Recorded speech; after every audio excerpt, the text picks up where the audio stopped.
എല്ലാവർക്കും ഇൻഫിനിറ്റി സ്റ്റോറീസിൻ്റെ പുതിയൊരു വീഡിയോയിലേക്ക് സ്വാഗതം. നമുക്ക് ചില കാര്യങ്ങൾ കേൾക്കുമ്പോൾ പെട്ടെന്ന് വിശ്വസിക്കാൻ സാധിക്കില്ല. പക്ഷേ ഈ ഒരു വീഡിയോയിൽ പങ്കുവെക്കുന്ന കാര്യം വിശ്വസിക്കാതിരിക്കാനും സാധിക്കില്ല. ഗ്രഹങ്ങളുടെ സ്ഥാനം അങ്ങനെ തന്നെ ഉറപ്പിച്ചു പറയാൻ സാധിക്കും. ഈ നക്ഷത്രക്കാർക്ക് നന്മയുടെ വാതിൽ തുറന്നു കിട്ടുകയാണ്. വരും ദിവസങ്ങളിൽ സമ്പന്നരാകാൻ വേണ്ടി ജനിച്ച നക്ഷത്ര ജാതകരെക്കുറിച്ചും അതോടൊപ്പം തന്നെ അവർക്ക് ലഭിക്കുന്ന മറ്റ് ഐശ്വര്യങ്ങളെക്കുറിച്ചും ഇൻഫിനിറ്റി സ്റ്റോറീസ് ഇന്നത്തെ വീഡിയോയിലൂടെ നിങ്ങൾക്കായിട്ട് ഒന്ന് പങ്കുവെക്കുന്നു.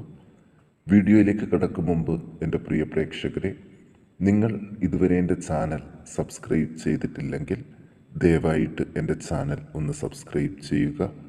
അതോടൊപ്പം തന്നെ എൻ്റെ പുതിയ വീഡിയോകൾ നിങ്ങൾക്ക് നോട്ടിഫിക്കേഷനായിട്ട് ലഭിക്കാൻ വേണ്ടിയിട്ട് ബെൽ ഐക്കൺ കൂടി ഒന്ന് പ്രസ് ചെയ്യുക.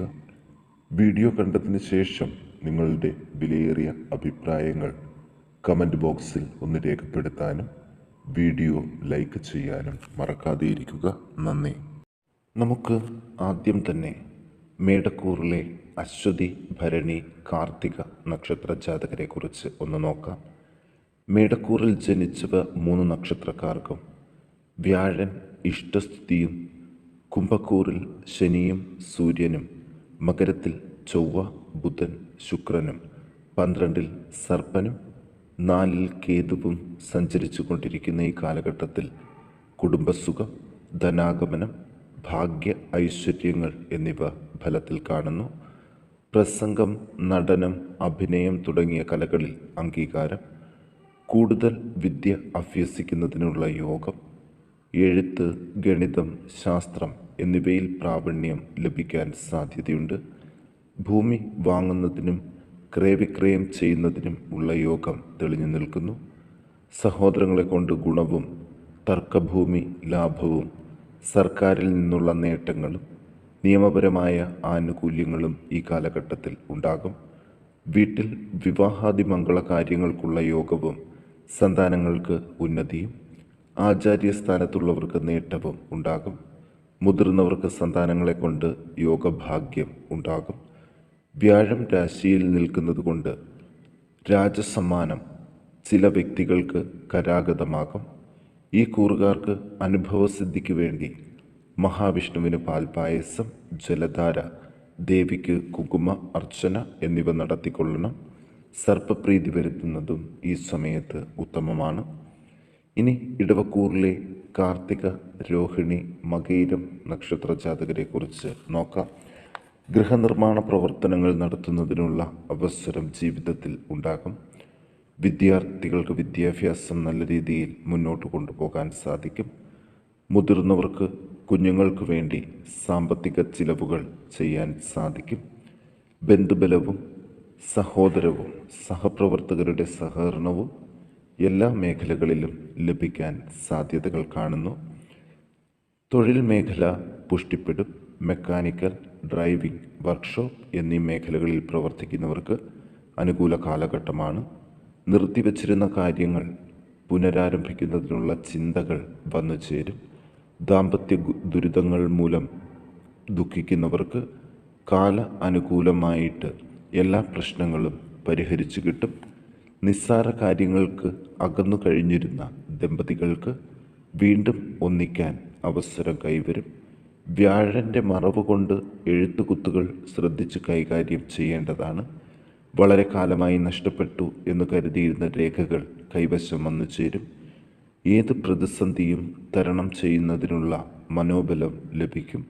സർക്കാരിൽ നിന്ന് ലഭിക്കുന്ന ആനുകൂല്യങ്ങൾ മെല്ലെ വന്നു ചേരും. തസ്കരന്മാരിൽ നിന്നും ദോഷഫലങ്ങൾ ഉണ്ടാകാതെ ഒന്ന് ശ്രദ്ധിക്കണം. കുടുംബദേവതാ പ്രീതി, സർപ്പദേവതാ പ്രീതി എന്നിവ വരുത്താനായിട്ടും പ്രത്യേകം ശ്രദ്ധിക്കുക. ഇനി മിഥുനക്കൂറിലെ മകയിരം, തിരുവാതിര, പുണർദം നക്ഷത്ര ജാതകർക്ക് വരും ദിവസങ്ങളിൽ നടക്കുന്ന നല്ല കാര്യങ്ങളെക്കുറിച്ച് ഒന്ന് നോക്കാം. ദൈവാധീനത്താൽ പല മുടങ്ങിയ കാര്യങ്ങളും തിരികെ പിടിക്കാൻ കഴിയുന്ന ദിവസങ്ങളാണ് വരുന്നത്. പലരുടെയും വിരോധങ്ങൾക്ക് പാത്രമാകേണ്ടി വരുമെങ്കിലും അവയെ സമൃദ്ധമായിട്ട് തരണം ചെയ്യാൻ കഴിയും. പല ട്രസ്റ്റുകൾക്കും വിദ്യാഭ്യാസ സ്ഥാപനങ്ങൾക്കും കുടുംബയോഗങ്ങൾക്കും സംഘടനകൾക്കും രൂപപ്പെടുത്തുന്നതിൽ മുഖ്യ പങ്ക് വഹിക്കാൻ ഇവർക്ക് സാധിക്കും. പല പ്രശ്നങ്ങളും നിഷ്പ്രയാസം തരണം ചെയ്യാൻ കഴിയും. നിസ്സാര കാര്യങ്ങൾക്ക് പോലും ധനം ചിലവഴിക്കേണ്ടി വരും. കുട്ടികൾക്ക് ബാലപീഡകൾ അനുഭവമാകും. വിദ്യാർത്ഥികൾക്ക് വിദ്യാവിജയം, തൊഴിൽ ചെയ്യുന്നവർക്ക് തൊഴിൽ നേട്ടങ്ങളും, പുതിയ പാഠങ്ങൾ തേടുന്നവർക്ക് വിദേശത്തോ സ്വദേശത്തോ അത് നടത്തുവാനുള്ള യോഗവും വരും. ചിലർക്ക് ഒന്നിൽ കൂടുതൽ ചെയ്യുന്നതിനുള്ള അവസരവും, വിദേശത്തുള്ളവർക്ക് നേട്ടങ്ങളും, ഇരുമ്പ് യന്ത്രങ്ങൾ, കലാപരമായ വിഷയങ്ങൾ എന്നിവയിൽ ഏതെങ്കിലും ഒന്നിലെങ്കിലും ഏർപ്പെട്ടിരിക്കുന്നവർക്ക് സാമ്പത്തിക നേട്ടങ്ങളും ഉണ്ടാകും. വാഹനം കൈകാര്യം ചെയ്യുന്നവർ ശ്രദ്ധയോട് വേണം. മുട്ടുവേദന, കാൽപാദവേദന എന്നിവ ഇവർക്ക് അനുഭവമാകും. ചിലവുകൾ കുറഞ്ഞിരിക്കും. ചില എഴുത്തുകുത്തുകൾ വഴി ലാഭവും പ്രശംസയും ലഭിക്കും. ശാസ്താവിന് നീരാജനം, ഹനുമാന് വടമാല, വിഷ്ണുപ്രീതി എന്നിവ നേടി പ്രാർത്ഥിക്കാൻ മിഥുനക്കൂറിലെ മകയിരം, തിരുവാതിര, പുണർതം നക്ഷത്ര ജാതകർ പ്രത്യേകം ശ്രദ്ധിക്കുക. ഇനി നമുക്ക് കർക്കിടകക്കൂറിലെ പുണർതം, പൂയം, ആയില്യം നക്ഷത്ര ജാതകരെ കുറിച്ച് നോക്കാം. ദൈവാനുഗ്രഹം പൂർണ്ണമായിട്ടും കിട്ടുന്ന ദിവസങ്ങളാണ്. പല തടസ്സങ്ങളിൽ നിന്നും മോചനം ലഭിക്കും. സന്താനങ്ങളുടെ പഠനത്തിന് വേണ്ടിയോ ഉദ്യോഗത്തിനു വേണ്ടിയോ മറ്റ് ആവശ്യങ്ങൾക്കായിട്ടോ പണം ചിലവഴിക്കേണ്ടി വരും. സാമ്പത്തിക ബുദ്ധിമുട്ടുകൾ തരണം ചെയ്യുന്നതിന് ഭൂമി പണയപ്പെടുത്തിയോ മറ്റോ നടത്തുന്ന ശ്രമങ്ങൾ വിജയകരമാകും. വിദേശ സ്വദേശവാസം അനുകൂല അവസ്ഥകൾ സൃഷ്ടിക്കും. സന്താനങ്ങൾക്കും പ്രായമായവർക്കും ഉത്തമ കാലഘട്ടമാണ്. സർക്കാരിൽ നിന്നുള്ള ആനുകൂല്യങ്ങൾ ലഭിക്കും. അഷ്ടമശനിയുടെ സ്ഥിതി മൂലം ദമ്പതികൾ തൊഴിൽപരമായോ ബിസിനസ് പരമായോ അകന്നു കഴിയേണ്ടി വരും. കൃഷിക്കാർക്ക് കാലം അനുകൂലമായിരിക്കും. ബന്ധുക്കളുടെ സ്നേഹ ആദരങ്ങൾ ലഭിക്കും. ആഭരണം, വസ്ത്രം, വാഹനം എന്നിവയ്ക്ക് നാശം സംഭവിക്കാതെ ശ്രദ്ധിക്കണം. പൊതുവെ വിഷമ സ്ഥിതിയിൽ കഴിഞ്ഞവർക്ക് മാറ്റത്തിൻ്റെയും നല്ല കാലത്തിൻ്റെയും ഉണർവ് പ്രതീക്ഷിക്കാം. സ്വന്തം സ്ഥലത്ത് നിന്ന് മാറി തൊഴിൽ ചെയ്യുന്നത് ഉത്തമമായിരിക്കും. ശത്രുക്കളുടെയും ചേരന്മാരുടെയും ഉപദ്രവത്തിൽ നിന്ന് ഒഴിഞ്ഞ് ശ്രദ്ധയോട് ധനം കൈകാര്യം ചെയ്താൽ നേട്ടങ്ങൾ ഉണ്ടാകും. ദോഷപരിഹാരമായിട്ട് ശാസ്താവിന് നീരാജനം, ഹനുമാൻ സ്വാമിക്ക് വടമാല, വിഷ്ണുവിന് പാൽപായസ നിവേദ്യം, നാഗർക്ക് ആയില്യം അർച്ചന എന്നിവ ദോഷങ്ങൾ പരിഹരിക്കാൻ ഉപകരിക്കുന്നതായിരിക്കും. ഇനി ചിങ്ങക്കൂറിലെ മകം, പൂരം, ഉത്രം നക്ഷത്ര ജാതകരെ കുറിച്ച് ഒന്ന് നോക്കാം. ചിങ്ങക്കൂറുകാർക്ക് പൊതുവെ ഈശ്വരാനുഗ്രഹങ്ങളും ഭാഗ്യ ഐശ്വര്യങ്ങളും അനുഭവയോഗ്യമാകും. 7 ശനിയും 8 സർപ്പനും 12 ഗുരുവും സാമ്പത്തികമായിട്ടുള്ള ബുദ്ധിമുട്ടുകളെ അതിജീവിപ്പിക്കാൻ സാധിപ്പിക്കും. ഭൂമിയോ ഗ്രഹമോ വാങ്ങിയോ ആർക്കെങ്കിലും കടം കൊടുക്കുന്നത് വഴിയോ ബാധ്യതകൾ വന്നു ചേരാൻ സാധ്യതയുണ്ട്. വിദേശത്ത് തൊഴിൽ ചെയ്യുന്നവർക്ക് നേട്ടങ്ങൾ അനുഭവപ്പെടും.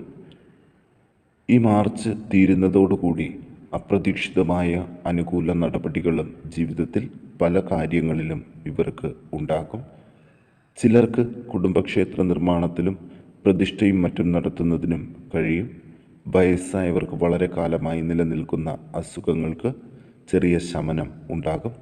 സർക്കാർ ഉദ്യോഗസ്ഥർക്ക് പ്രമോഷൻ, മാറ്റങ്ങൾ എന്നിവ കിട്ടും. ബുദ്ധി, ശക്തി എന്നിവ കാലഘട്ടത്തിൽ വേണ്ടുവോളം ഉണ്ടായിരിക്കുന്ന സമയം കൂടിയാണ്. അതുപോലെ തന്നെ ആചാര്യസ്ഥാനം വഹിക്കുന്നവർക്ക് അനുകൂല സമയം. കണ്ണിനും കഴുത്തിനും അനുഭവപ്പെട്ട അസുഖങ്ങൾ പരിഹരിച്ച് കിട്ടുകയും ചെയ്യും. പൊതുവെ ചിങ്ങക്കൂറുകാർക്ക് ഈ കാലഘട്ടം വളരെ അനുകൂലം എന്ന് വേണം എടുത്തു പറയാൻ. ആരോഗ്യസ്ഥിതി ഒന്ന് ശ്രദ്ധിക്കേണ്ടതുണ്ട്.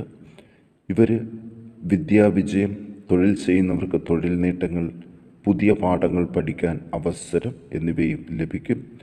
സാമ്പത്തിക ചിലവുകൾ ഇവരുടെ നിയന്ത്രണത്തിനനുസരിച്ചിട്ടായിരിക്കും മുന്നോട്ട് പോകുന്നത്. എഴുത്തുകുത്തുകൾ നടത്തുന്നവർക്ക് ചില സാമ്പത്തിക പുരോഗതികളും വരും ദിവസങ്ങളിൽ പ്രതീക്ഷിക്കാം. ഇവർ ദോഷപരിഹാരങ്ങൾക്ക് ശാസ്താവിന് നീരാഞ്ജനം, ശിവന് ജലധാര നടത്തുന്നതും സർപ്പപ്രീതി വരുത്തുന്നതും ഏറെ ഗുണകരമായിട്ട് ഭവിക്കുന്നതായിരിക്കും.